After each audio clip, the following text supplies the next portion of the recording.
नमस्कार मंडळी, या वर्षीचा झालेला जो हवामान बदल आहे हे सगळ्यांनाच माहिती आहे आणि त्याच्यासाठी अनेक लोक या वर्षी कदाचित वृक्षारोपण करायला सुरुवात करत असतील आणि जर का आपण करायला सुरुवात केली नसेल तर आपण सगळ्यांनी निदान आता तरी जागा व्हायला पाहिजे आणि जास्तीत जास्त झाडं लावायला पाहिजे।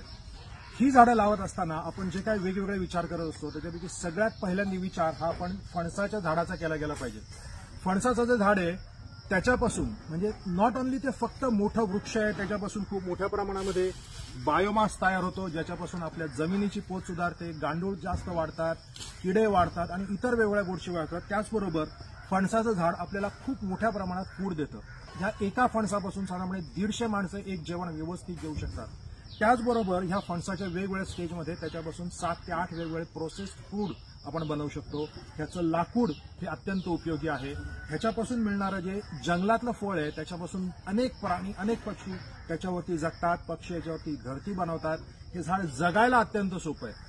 त्याच्यामुळे मंडळी माझी तुम्हाला विनंती आहे, तुम्ही फणसाचं झाड जास्तीत जास्त लावा। तुमच्या सोसायटीमध्ये जागा असेल, तुमच्या शेतावरती पडीक जमिनीमध्ये जागा असेल, तुमच्याकडे जर का आजूबाजूला टेकड्यांवर तुम्ही जाणार असाल, रस्त्यांच्या बाजूला तुम्ही फणसाची झाडं जास्तीत जास्त लावायला पाहिजेत मंडळी। त्याच्यापासून सगळ्या गोष्टीचं, अख्ख्या आपल्या निसर्गाचं, आपल्या देशाचं खूप खूप भलं होऊ शकतं। धन्यवाद।